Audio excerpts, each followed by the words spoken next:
The drive from the lush, rain-soaked pines of Eugene, Oregon, to the sun-bleached concrete of Los Angeles took Sharon Cooper 14 hours. Her 2012 Subaru Outback, rattling slightly when it pushed past 65, felt like a foreign object as she finally turned onto the pristine, gated streets of Hidden Hills. Here, the lawns didn't just grow, they were manicured into submission. Sharon pulled up to her daughter's house, a sprawling, stark white, modern farmhouse that looked less like a home and more like a high-end rehabilitation clinic. There were no trees in the front yard, just perfectly symmetrical agave plants sitting in crushed white gravel. She parked her dusty Subaru behind a line of sleek black Range Rovers and silver Teslas, instantly aware of how her car looked like a stain on a perfect canvas. She took a deep breath, smoothing down her knitted cardigan. In her passenger seat sat a heavy, square cardboard box, carefully wrapped in brown craft paper and tied with a simple piece of twine. It wasn't wrapped in glossy metallic paper from a boutique, but what was inside held 45 years of memories. As she approached the massive custom oak front door, the muted, rhythmic thumping of deep house music vibrated through the wood. She didn't even need to knock. The door was ajar, spilling the golden artificial light of the foyer into the evening air. Stepping inside, Sharon was hit by a wall of sensory overload. The air smelled of expensive sandalwood room spray and truffle oil. The house was a temple of neutrality. Beige walls, cream-colored boucle sofas, matte black fixtures, and absolutely zero personal photographs. It was a space designed to be photographed, not lived in. "Mom, you made it!" Rebecca's voice cut through the low hum of networking chatter. Sharon's daughter, turning 35 today, looked flawless. She wore a silk champagne-colored slip dress, her hair blown out into loose, effortless waves that took hours to achieve. Rebecca hugged her, but it was a carefully calculated embrace. Shoulders touching, hips pulled back to avoid wrinkling the silk. She smelled like Baccarat Rouge and expensive champagne. "Happy birthday, sweetheart," Sharon smiled, holding the heavy box against her chest. The traffic on the I-5 was brutal, but I wouldn't miss it. "I'm so glad you're here. Put your coat anywhere. Actually, let me have Maria take it," Rebecca said, signaling to a woman in a crisp black uniform who silently spirited Sharon's cardigan away. Sharon suddenly felt incredibly exposed in her simple linen blouse. The living room was filled with Rebecca and Scott's inner circle. Real estate developers, tech executives, and people who communicated entirely in buzzwords like portfolio, synergy, and yield. The clinking of crystal flutes and the hollow, performative laughter echoed off the high, barren ceilings. Scott Walker, her son-in-law, materialized from the kitchen. He was holding a glass of scotch, wearing a navy blazer over a crisp white t-shirt. His smile was blinding, practiced, and didn't reach his eyes. "Sharon, surprised the old Subaru made it down the mountains," Scott said, patting her shoulder a little too hard. It was disguised as a joke, but the condescension dripped off every syllable. "She runs just fine, Scott," Sharon replied mildly. Out of the corner of her eye, Sharon spotted Brandon, her youngest. He was lingering near the extravagant charcuterie board, looking just as out of place in his faded denim jacket as she did. Brandon offered her a small, tight smile and raised his beer bottle in greeting, but he didn't cross the room. He hated confrontation, hated these parties, and mostly, he hated being reminded of how much more successful his sister appeared to be. An hour passed in agonizing slow motion. Sharon stood by the kitchen island, nursing a glass of sparkling water, watching her daughter work the room. Rebecca wasn't celebrating a birthday. She was hosting a networking event. Every smile, every laugh was an investment toward her next luxury real estate listing. When the crowd finally thinned out and the catering staff began clearing the plates, Sharon saw her window. It was just the family now, Rebecca, Scott, and Brandon, gathering in the kitchen. "I brought your present, Becky," Sharon said gently, using the childhood nickname her daughter now despised. "Oh, Mom, you didn't have to," Rebecca sighed, leaning against the cold marble of the kitchen island. Scott checked his Rolex, his jaw muscles flexing in a subtle show of impatience. Sharon placed the heavy brown paper package on the counter. "I've been waiting for a milestone birthday to give this to you. I bought it at a flea market in Brooklyn back in 1979. Before you were born, back when your father and I were just scraping by. It sat on my nightstand for 40 years. It always reminded me of grounding, of staying rooted when everything else is chaotic. Rebecca untied the twine. The paper fell away, revealing the object. It was a ceramic sculpture. It was asymmetrical, raw, and earthy. The clay was a deep mottled charcoal and rust, twisting into a brutalist organic shape that defied traditional description. It was heavy, primitive, and undeniably unique. The silence in the kitchen was deafening. It wasn't a silence of awe.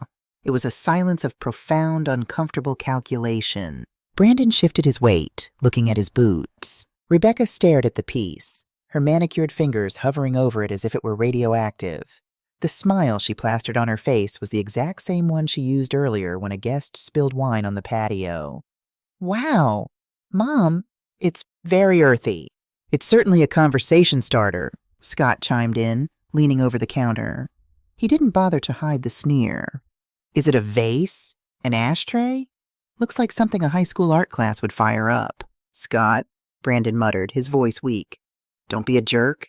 I'm just asking, man. Scott threw his hands up defensively. It's heavy as a brick. It's an abstract piece, Sharon said quietly, feeling a hot flush of humiliation creeping up her neck. I know it's not from a designer boutique, but it has a lot of history. Thank you, Mom. Really, Rebecca said, quickly pulling the wrapping paper back over the sculpture, hiding it from view as quickly as possible. I'll find a special place for it. Maybe in the garage gym or the back patio. It fits that rustic outdoor vibe. The back patio. The words felt like a physical slap. Of course. Wherever you think it fits, Sharon managed to say, her throat tightening. By 11 p.m., the house was finally quiet. Sharon had been assigned the guest suite on the first floor, a room so sterile it felt like a hotel. She lay awake in the dark, the Egyptian cotton sheets feeling cold against her skin. A persistent headache throbbed behind her eyes. She needed her Advil, which she had left in the glove compartment of her car. Sharon threw her cardigan over her shoulders and quietly slipped out the side door, stepping onto the impeccably paved driveway. The Los Angeles night air was cool, carrying the faint scent of jasmine. As she retrieved her medicine from the Subaru, a low voice drifted over the hedge from the direction of the open garage. It was Scott. I don't care what the penalty is. We need to push the closing date. If the bank runs another credit sweep right now, we are dead in the water, Marcus. Just stall them. Sharon froze behind her car. Scott sounded panicked, stripped of the arrogant veneer he'd worn all night. A moment later, the door connecting the house to the garage clicked open. Rebecca's footsteps echoed on the concrete. Did you deal with the caterers? Scott asked, his tone instantly shifting to a harsh whisper. They charged us an extra $2,000 for overtime. I put it on the Amex, Rebecca hissed back. Scott, we are maxed out. If the Henderson listing doesn't sell by the 15th, I don't know how we're making the mortgage next month. Sharon held her breath, pressing her back against the cold metal of her car. Maxed out? They lived in a $4 million house. They drove luxury cars. How could they be maxed out? We'll figure it out. We always do, Scott said dismissively. Then there was the heavy rustle of thick plastic. A trash bag. Can you hold this open? I'm clearing out the junk from the counter before the cleaners get here tomorrow. Careful with that heavy thing. Rebecca's voice rang out, clear and sharp in the quiet night. Sharon heard the distinct, heavy thud of her ceramic sculpture being dropped into a plastic garbage bag. What was your mother thinking? Scott scoffed, tying the bag with a violent yank. Bringing an actual piece of garbage to the house. The thing ruins the entire aesthetic of the living room. It looks like dried mud. She's delusional, Scott. She's always been delusional. Rebecca sighed, sounding exhausted. She lives in this fantasy world where thrift store junk has spiritual meaning. She just doesn't understand the kind of image we have to maintain. If my clients saw that hideous lump sitting in my house, they'd think we were going bankrupt. They wouldn't be entirely wrong, Sharon thought, a cold realization settling over her. I'm putting it in the Goodwill donation bin tomorrow, or maybe I'll just leave it on the curb, Scott muttered. Just get it out of my sight. God, I need a Xanax. The heavy garage door closed, plunging the driveway back into silence. Sharon stood there for a long time. She didn't cry.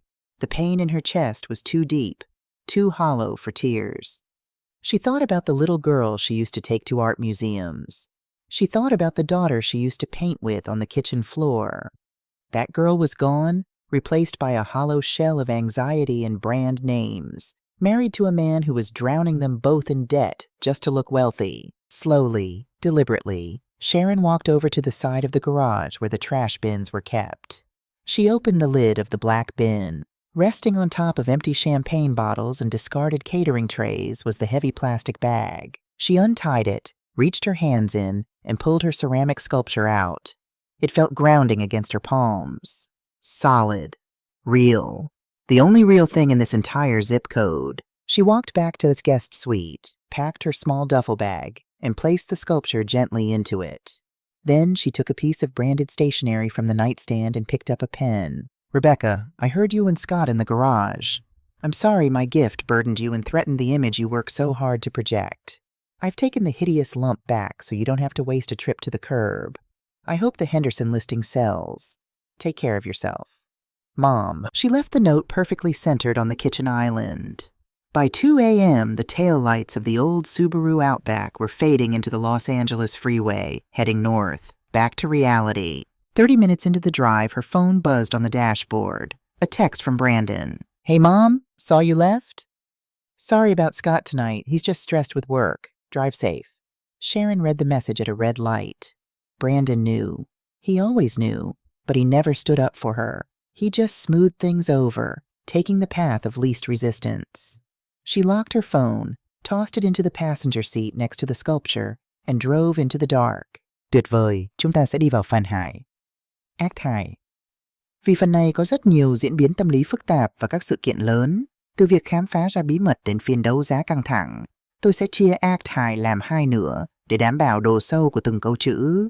The rain in Eugene, Oregon, was relentless. It had been drumming against the windows of Sharon's modest 2-bedroom bungalow for 3 straight days since her return from Los Angeles. Sharon sat at her scratched Formica kitchen table, a mug of lukewarm Earl Grey tea pushed to the side. In front of her sat the ceramic sculpture. In the harsh daylight of her kitchen, stripped of the ambient lighting of Rebecca's mansion, the piece looked even more raw.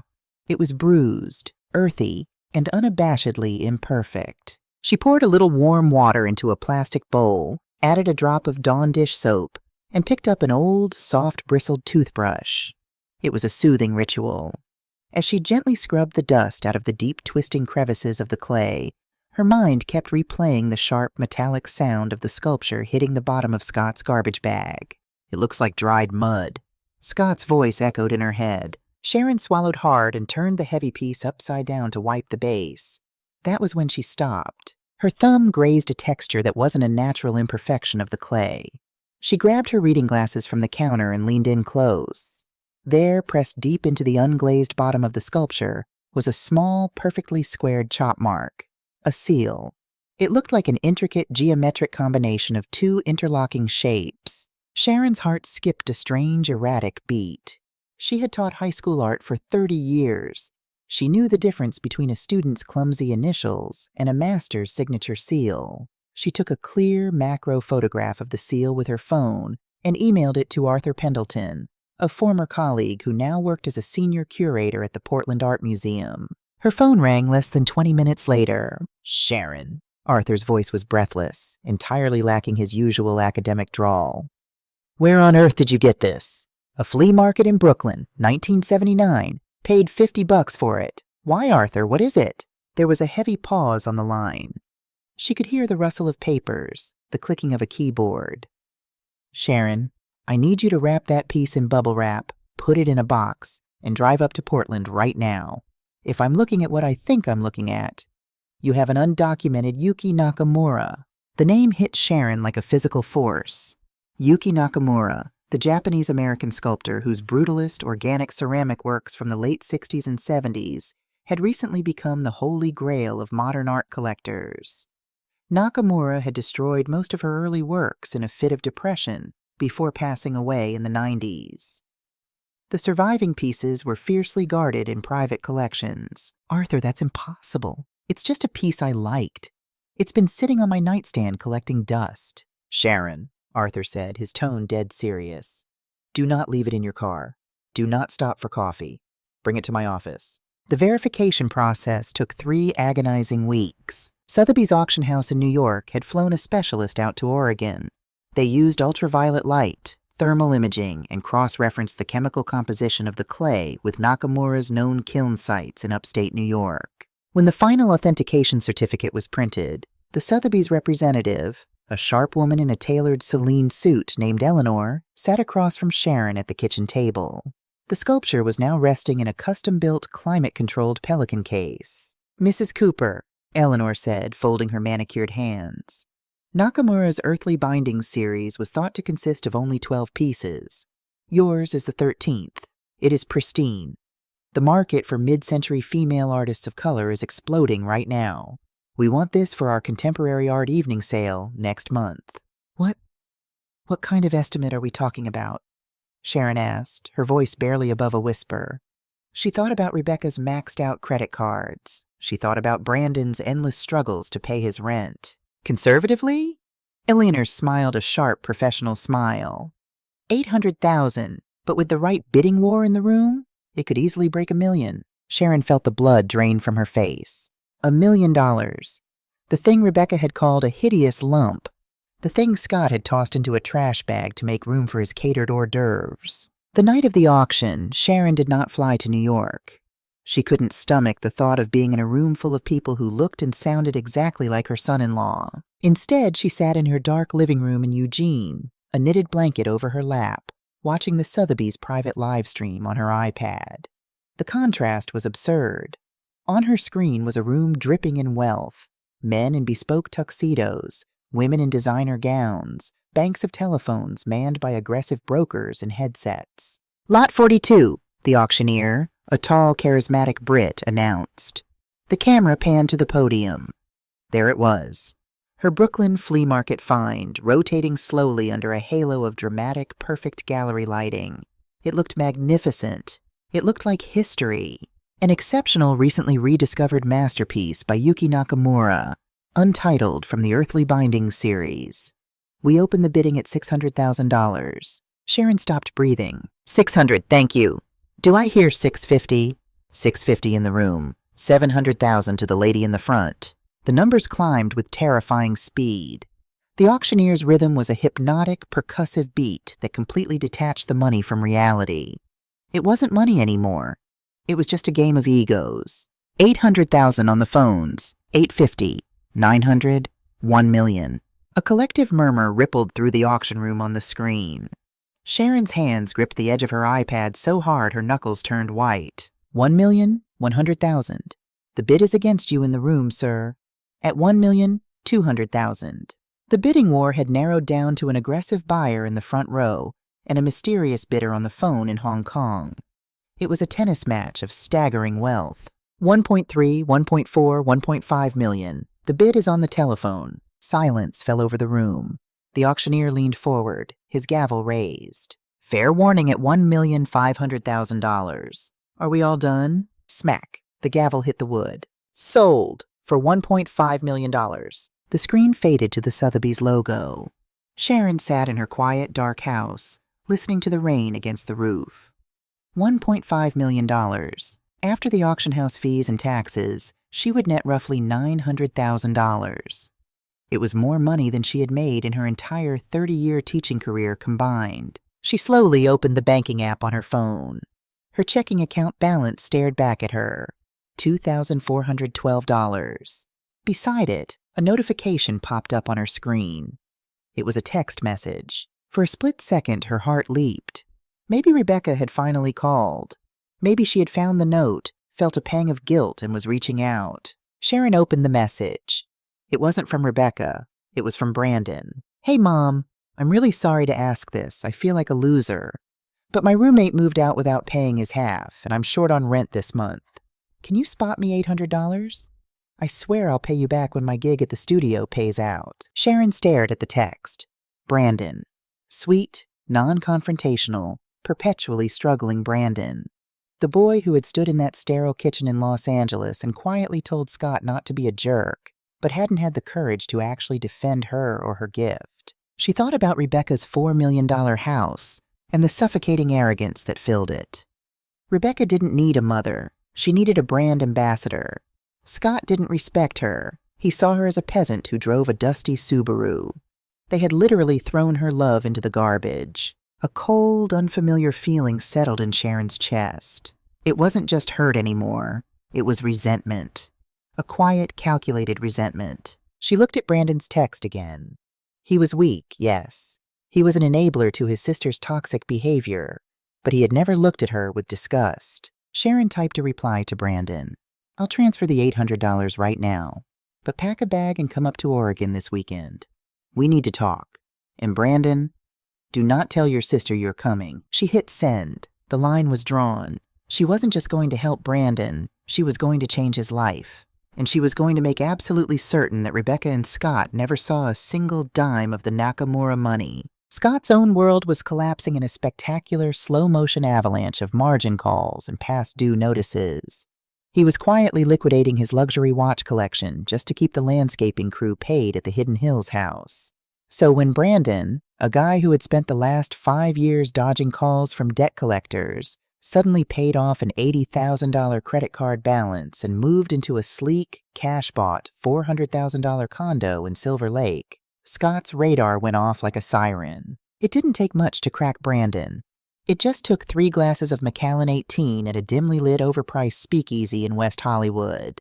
I gotta say, Bran, Scott said smoothly, signaling the bartender for another round. The ice clinked against his crystal tumbler. I'm impressed. I always knew the indie music hustle would pay off eventually, but a cash close on a Silver Lake condo? That's big league. Did you sign a new label deal? Brandon slouched in the leather booth, his cheeks flushed with the heavy, expensive bourbon.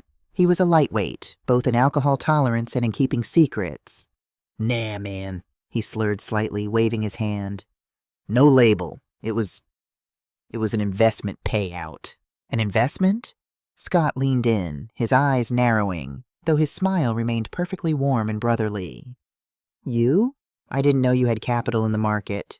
Crypto? Art, Brandon chuckled, a sloppy, unguarded sound. Crazy, right? Remember that ugly mud rock thing Mom brought to Becky's birthday? Scott froze. The thumping bass of the club's sound system seemed to fade out. A cold spike of adrenaline shot straight into his stomach. The sculpture.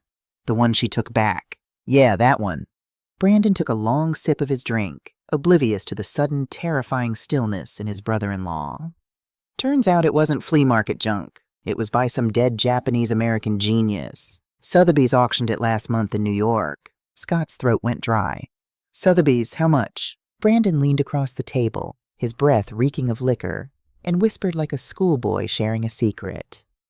$1.5 million, Scotty. Mom paid off my debts, bought me the condo, set me up with a trust. He sat back, grinning proudly.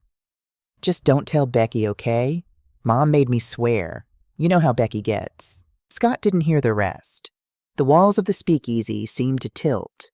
$1.5 million. He remembered the heavy, cold weight of the ceramic in his hands. He remembered the sound of it hitting the bottom of the hefty trash bag. He had literally thrown a winning lottery ticket into the garbage to make room for empty champagne bottles. And his peasant mother-in-law, the woman driving a rusted Subaru, had quietly picked it out of the trash and walked away with a fortune. Scott's knuckles turned white around his glass. He didn't say another word to Brandon. He just stood up, threw a $100 bill on the table, and walked out into the Los Angeles night. He needed to make a phone call to his lawyer. 2 days later, the rain in Eugene had finally stopped, leaving a heavy, damp chill in the air. Sharon was in her small backyard, pruning her rose bushes. She felt lighter than she had in years. Brandon was secure. Her own retirement was guaranteed. She was finally breathing. The crunch of tires on her gravel driveway broke the silence. Sharon stood up, wiping her dirt-stained hands on her apron. A sleek, rented black Lincoln Navigator sat in her driveway. The doors opened and out stepped Rebecca and Scott. They hadn't called. They hadn't visited Oregon in 5 years. Sharon's stomach tied itself into a cold, tight knot. One look at Rebecca's face, pale, rigid, her designer sunglasses pushed back onto her perfectly blown-out hair, told Sharon everything she needed to know. The secret was out. Rebecca? Scott? What are you doing here? Sharon asked, keeping her distance by the garden gate. Rebecca didn't offer a hug. She marched straight up the concrete path, her heels clicking aggressively. We need to go inside. Now. Sharon led them into the kitchen. The house felt instantly suffocating with their presence. Scott stood by the door, arms crossed, his face a mask of calculated fury. Rebecca slammed her Birkin bag onto the Formica table. How could you? Rebecca's voice trembled, but not with sadness. It was the sharp, piercing vibration of absolute outrage. How could you lie to me like this, your own daughter? I didn't lie to you, Rebecca, Sharon said evenly, refusing to be intimidated in her own home. I just didn't tell you my financial business. Your financial business? Rebecca let out a breathless, mocking laugh. You sold my birthday present for $1.5 million and gave the money to Brandon.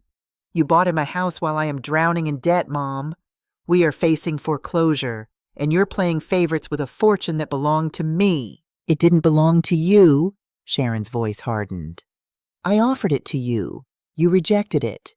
You both called it flea market junk. Scott threw it in a garbage bag. That is a lie, Rebecca screamed, slamming her hand on the table. The sheer audacity of the denial made Sharon flinch. I was there, Rebecca. I heard you in the garage. I pulled it out of the trash bin myself. I was protecting it from the caterers, Rebecca cried out, tears welling up in her eyes, the perfect weaponized tears of a seasoned manipulator. The kitchen was chaotic. I told Scott to put it in a bag so it wouldn't get scratched, and we put it in the garage to keep it safe until the party was over. And when I woke up, it was gone. You stole it in the middle of the night like a thief. Sharon stared at her daughter, completely, utterly paralyzed by the gaslighting. It was so flawless, so shamelessly fabricated that for a split second, Sharon actually questioned her own sanity. I left you a note, Sharon whispered, her voice shaking with a mixture of grief and pure anger. I left a note on the island. What note? There was no note, Rebecca snapped. You were jealous, Mom. You've always been jealous of the life I built. You saw me succeeding and you couldn't stand it. So you took my $1 million heirloom and gave it to your lazy loser son just to spite me.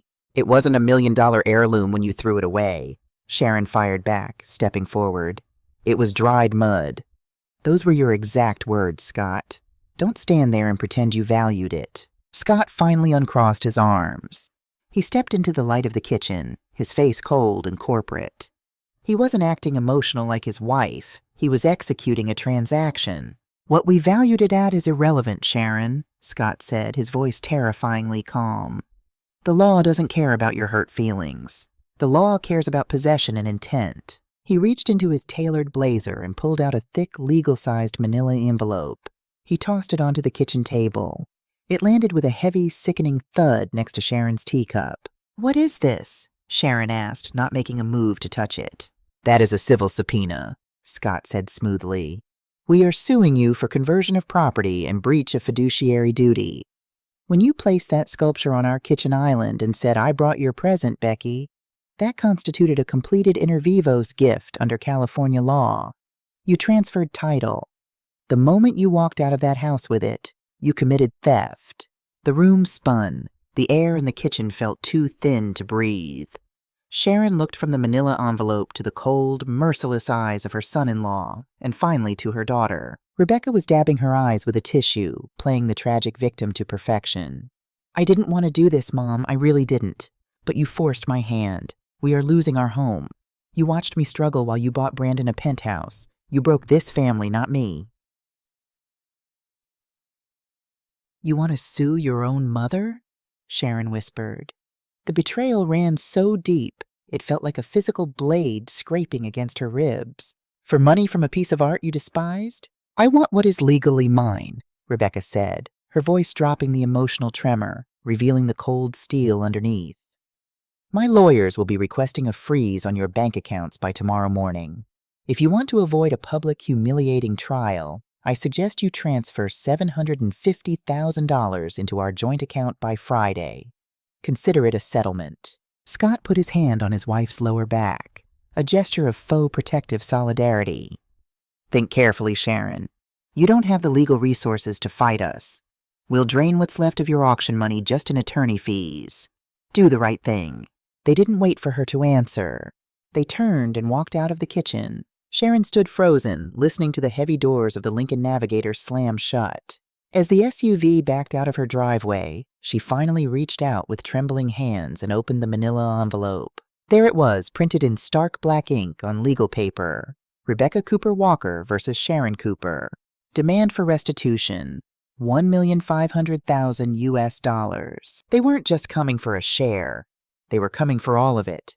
They wanted to destroy her. Sharon sank into her kitchen chair. She looked at the empty space on her counter where she used to clean the sculpture. The silence of the house pressed in on her. For a long time, she just sat there, letting the shock wash over her. Then she looked at her phone. She thought about Brandon, who had sold her out for a few expensive drinks. She thought about Rebecca, who could rewrite history without blinking. She thought about the note she had left on the kitchen island.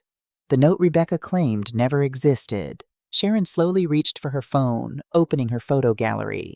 She scrolled back to the night of the birthday party. She hadn't just left a note. She was a meticulous, retired schoolteacher. She had taken a time-stamped photograph of the note sitting perfectly centered on Rebecca's pristine marble island, right next to the fruit bowl, before she walked out the door. But that wasn't all. She opened her clouds drive, navigating to a folder she hadn't looked at since that awful night. Inside was a downloaded video file. If they want to play a legal game involving proof of intent, Sharon thought, her grief slowly hardening into something dangerous, then we will play. The mediation took place in a glass-walled conference room on the 32nd floor of a Century City law firm. The air conditioning was turned down to a frigid temperature, an old intimidation tactic meant to make the opposing party uncomfortable. Sharon sat perfectly still at the long mahogany table. She wore a simple charcoal blazer and her silver hair was tied back. Beside her sat David Lynn, a sharp, understated estate litigation attorney she had hired in Portland and flown down for the day. He didn't wear a Rolex. He didn't need to. Across the table sat Rebecca, looking like a grieving widow in a tailored black dress, dabbing at her dry eyes. Next to her was Scott, exuding the smug confidence of a man holding a royal flush. Flanking them was their attorney, Vance Sterling, a man whose smile looked more like a threat. But the person who made Sharon's chest ache, the person who made it hard to draw a full breath, was the fifth person in the room. Brandon. He was sitting at the far end of the table, avoiding eye contact with everyone. He wore a rumpled suit, his leg bouncing nervously under the mahogany wood. He looked sick. "Let's bypass the pleasantries, David," Vance Sterling started, steepling his fingers. "Your client committed a textbook case of conversion. We have a completed inter vivos gift." The moment Mrs. Cooper stated, "I brought your present," and relinquished physical control of the sculpture on my client's kitchen island, title transferred. By returning in the middle of the night and removing it without permission, she essentially burgled my client's property. "A gift requires intent to give and acceptance by the donee," David Lynn replied smoothly, not looking up from his legal pad. "Our position is that your clients explicitly rejected the gift. They called it garbage. They placed it in a trash receptacle. Therefore, the transfer of title was never completed. My client simply retrieved abandoned property." "That is a fabrication," Vance sneered. "My clients moved the piece to the garage to protect it from caterers. They never rejected it. And to prove that, we brought a witness who was present at the time the gift was given." Vance turned to Brandon. "Mr. Cooper, for the record, would you please state what you witnessed regarding the sculpture on the night of your sister's birthday?" Sharon finally looked at her son. "Look at me, Brandon," she thought. "Look at your mother." Brandon swallowed hard. He looked at Scott, who gave him a barely perceptible nod, a cold, silent reminder of whatever leverage he was holding over him. Brandon's voice cracked. He cleared his throat. "I was in the kitchen when Mom gave Becky the present. Becky opened it. She was really happy." Sharon felt a physical pain behind her ribs. "Did she reject it?" Vance prompted. "No," Brandon lied, his eyes fixed firmly on the grain of the mahogany table. "No, she said she loved it. And then, Mom said, 'It's yours now. Forever. No take-backs.'" Rebecca let out a soft theatrical sniffle, nodding along. "And did you hear anyone call it garbage?" or instruct it to be thrown away? Vance pressed. No, Brandon whispered. Becky told Scott to wrap it up carefully and put it in the garage so it wouldn't get broken during the party. That's what I heard. That's what happened. The room fell dead silent. The betrayal was absolute. It wasn't just a lie. It was a calculated assassination of Sharon's character, delivered by the son whose debts she had just paid off, the son she had bought a home for. Scott had clearly gotten to him. Scott had found his weakness and squeezed. "Thank you, Brandon," Vance said, leaning back with a triumphant smirk. He slid a piece of paper across the table toward David Lynn. "As you can see, David, it's 3 against 1. We have a witness corroborating the acceptance of the gift. It's your client's word against the entire family. If we go to a jury trial, Mrs. Cooper will not only lose the full $1.5 million, but she'll be humiliated on public record by her own children. Our settlement offer is open for the next 10 minutes, transferring $1 million to my clients, and we drop the theft charges." Rebecca finally looked at Sharon. Her eyes were hard, devoid of any daughterly affection. "Just sign the paper, Mom. Stop dragging this out. You owe us." Sharon looked at Rebecca. Then she looked at Scott. Finally, she looked at Brandon, who had buried his face in his hands. The sadness that had been weighing Sharon down for weeks suddenly evaporated. It was burned away by a cold, searing clarity. They didn't see her as a mother. They saw her as a bank, an obstacle, a peasant who had stumbled onto a fortune that they believed they inherently deserved. Sharon slowly reached into her purse and pulled out her reading glasses. She slipped them on and turned to her lawyer. "David," she said, her voice completely steady. "I think we're done listening." David Lynn nodded. He closed his legal pad and opened his sleek silver laptop.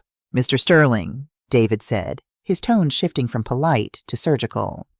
"Before my client considers your extortionate settlement offer, I'd like to enter 2 pieces of evidence into the mediation record. Exhibit A." David turned the laptop screen toward Vance, Rebecca, and Scott. On the screen was a high-resolution photograph.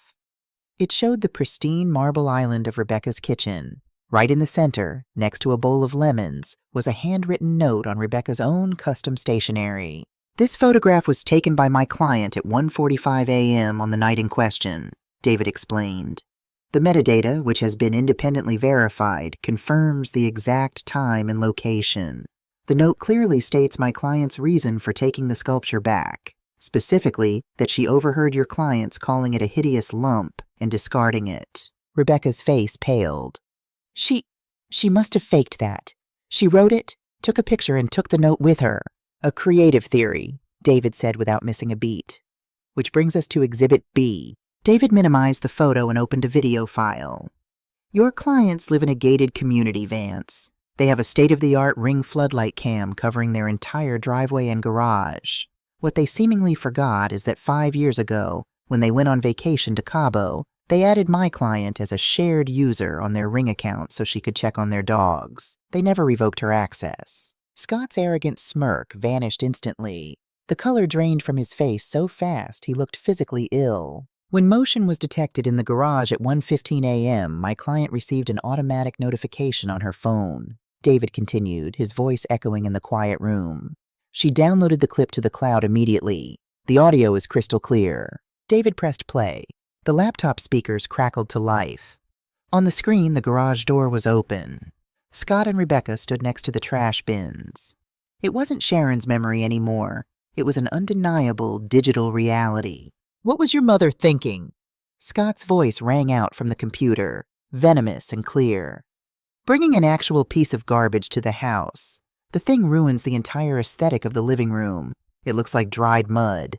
Brandon's head snapped up from his hands. He stared at the screen, horrified. "She's delusional, Scott. She's always been delusional," Rebecca's voice followed, dripping with disgust. "She lives in this fantasy world where thrift store junk has spiritual meaning. Just get it out of my sight. God, I need a Xanax." Then came the visual.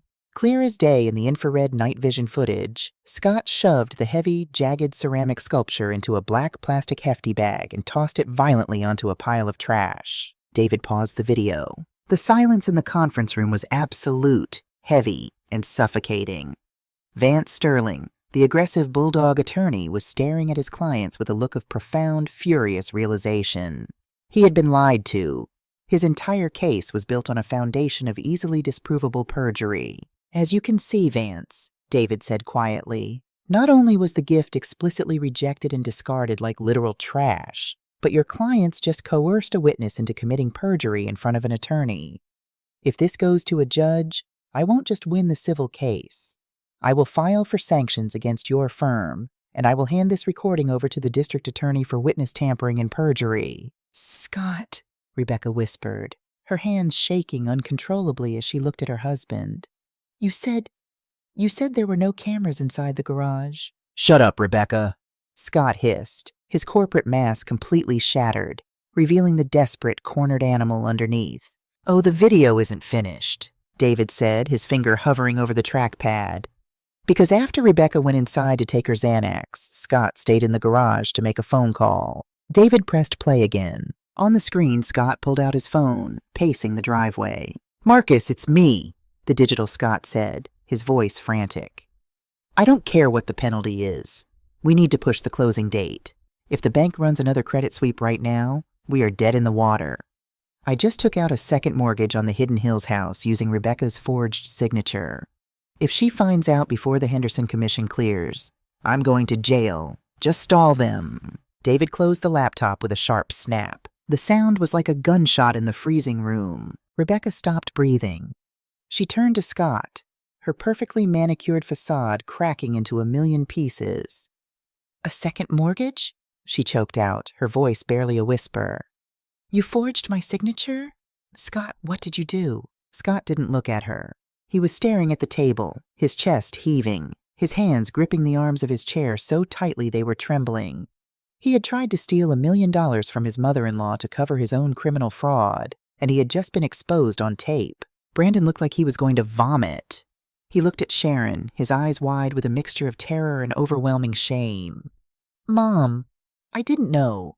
He told me if I didn't back them up, he'd report me to the IRS for the cash gigs I took last year. He blackmailed me, Mom. I'm so sorry. Sharon looked at her son. She felt pity, yes, but the trust was gone. Forever. She stood up. She buttoned her simple charcoal blazer, looking down at the wreckage of her family. You called my art flea market junk, Sharon said, her voice echoing with the quiet, unshakable authority of a teacher who had finally dismissed the class. You called me delusional. You threatened to ruin me and drain my accounts. And you made my son lie under oath. She looked directly at Vance Sterling, who was already aggressively packing his briefcase, wanting nothing to do with a client who had just confessed to mortgage fraud on tape. We are not settling, Sharon stated. You are dropping this lawsuit immediately, with prejudice. Furthermore, my lawyer will be drafting an agreement stating that neither Rebecca, Scott, nor Brandon will ever attempt to contact me or make any claim to my estate again. If you refuse to sign it, David releases the tape to the DA. Rebecca burst into tears, real ugly, terrified tears this time. Mom, please, he ruined me. Scott ruined me. You can't just leave me. I'm going to lose the house. I'll be homeless. Sharon looked at her daughter. She saw the panic. She saw the desperation. But she didn't see an ounce of regret for the way she had treated her mother. She only saw regret for getting caught. You built your life on appearances, Rebecca, Sharon said softly. It's time to see what's left when the paint peels off. Sharon turned and walked out of the glass-walled conference room, her heels clicking steadily on the hardwood floor. David Lynn followed close behind. She didn't look back. For the first time in 35 years, she didn't feel the need to fix her children's mistakes. She was finally free. Chào bạn, chúng ta đã đi đến chặng đường cuối cùng của câu chuyện. Phần 5, Act 5 sẽ là một bản nhạc buồn, nhưng tuyệt đẹp về sự chữa lành và những ranh giới cần thiết trong tình cảm gia đình. Nhịp độ ở phần này sẽ chậm lại hẳn. Không còn những cuộc tranh cãi nảy lửa hay những màn đấu trí pháp lý. Thay vào đó là sự tĩnh lặng của hậu quả, sự thức tỉnh muôn màng và một cái kết rất đời tại nước Ý. Dưới đây là kịch bản chi tiết cho Act 5. Act 5. The Terracotta Boundary and the Tuscan Sun. The collapse of Rebecca and Scott's curated life did not happen overnight. It was a slow, agonizing bleed, played out over 6 brutal months. Vance Sterling, true to his self-preserving nature as a high-powered attorney, had immediately withdrawn his representation the moment the mediation ended. He didn't just drop them as clients, He made a quiet phone call to the state ethics board to cover his own tracks regarding the perjury. Without Sterling's protection, the dominoes fell with terrifying speed. The bank discovered Scott's forged signature on the second mortgage. The fraud triggered an immediate default. The $4 million pristine white modern farmhouse in Hidden Hills was foreclosed on in less than 90 days. The sleek black Range Rovers were quietly repossessed in the middle of the night.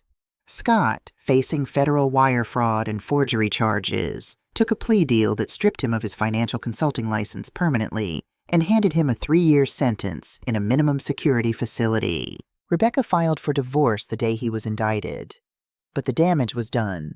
Her reputation in the luxury real estate market, a world built entirely on appearances, trust, and flawless aesthetics, was incinerated. Her wealthy clients vanished, fleeing the stench of bankruptcy and scandal like a plague. As for Brandon, he kept the Silver Lake condo. Legally, Sharon couldn't take it back, and she didn't want to, but the condo became a tomb. He tried calling his mother dozens of times, leaving agonizing, tearful voicemails begging for forgiveness. Sharon never answered. She didn't block his number, but she never picked up. He had chosen his fear over her, and that was a bridge that couldn't be rebuilt with a simple apology.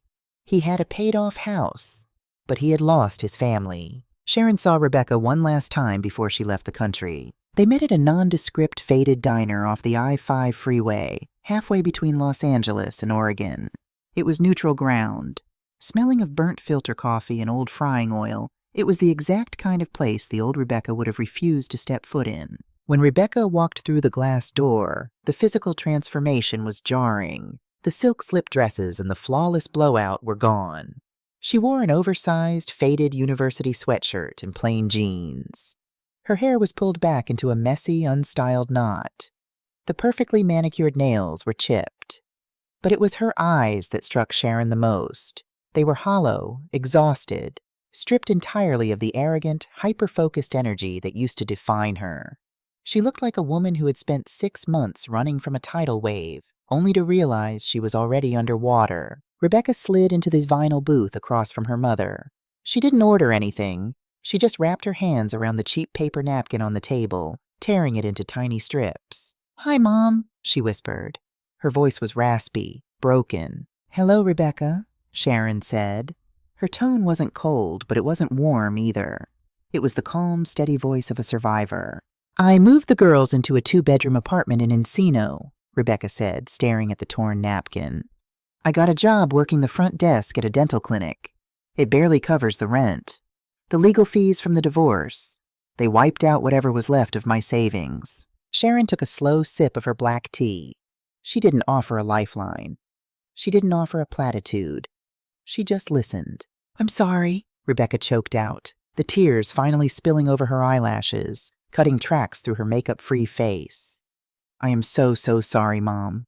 For the lawsuit, for the lies, for what I let Scott do. I was so blinded by the image. I was so terrified of looking poor that I became a monster to the only person who actually loved me." "You didn't just let Scott do it, Rebecca," Sharon said gently, but the words carried the weight of a judge's gavel. "You participated. You stood in my kitchen and looked me in the eye and told me I was a jealous, delusional thief. You used my love for you as a weapon." Rebecca squeezed her eyes shut, a sob catching in her throat. I know. I don't expect you to forgive me. I don't know how I'm going to pay for the girls' school next semester. I'm drowning, Mom." There it was, the inevitable ask. Beneath the genuine tears and the crushing realization of her mistakes, the desperate need for financial rescue still lingered. Sharon reached into her leather tote bag. She didn't pull out a checkbook. Instead, she pulled out a thick, legal-bound folder with a navy blue cover and slid it across the sticky laminate table. Rebecca looked at it, confused. "What is this?" "It's an irrevocable educational trust," Sharon explained, her voice steady and clear. "I have placed $600,000 into it. The sole beneficiaries are your 2 daughters. The funds can only be accessed to pay directly for their tuition, books, and educational living expenses until they turn 25. Rebecca's breath caught. She reached out, her trembling fingers tracing the embossed lettering on the folder. "Mom, $600,000? This covers everything. College? Grad school? Everything. Yes, Sharon nodded. But there are ironclad stipulations. You are not the trustee. David Lynn's firm is. You cannot access a single penny of this money to pay off your credit cards, your rent, or your legal debts. And neither can Scott. This money skips a generation. Rebecca looked up, her face a complex map of immense relief and quiet devastation. The realization hit her. Her mother was saving her children, but she was refusing to save her. "You're cutting me off," Rebecca whispered. "I am setting a boundary," Sharon corrected gently. "I paid off Brandon's debts, and it cost me his integrity. I am not going to pay off yours and rob you of the chance to actually rebuild your own character. You built a life on an illusion, Rebecca. Now you have to build a real one. From scratch. Bricks and mortar." Rebecca looked at the trust document, then back at her mother. For the first time in her adult life, she didn't argue. She didn't manipulate. She just nodded, tears falling silently onto the table. "Where are you going?" Rebecca asked, noticing the packed duffel bag in the back of Sharon's Subaru through the diner window. "Italy," Sharon smiled, a small, genuine expression that reached her eyes. "A little village in Tuscany. I've rented an old stone farmhouse for the next 3 years. It has a kiln." Rebecca wiped her face with the back of her sleeve. Will you ever come back?" "I don't know," Sharon said honestly. She stood up, leaving a $10 bill on the table for the tea. She didn't lean in for a hug. The physical distance between them felt necessary, like a cast on a broken bone. "Take care of the girls, Rebecca.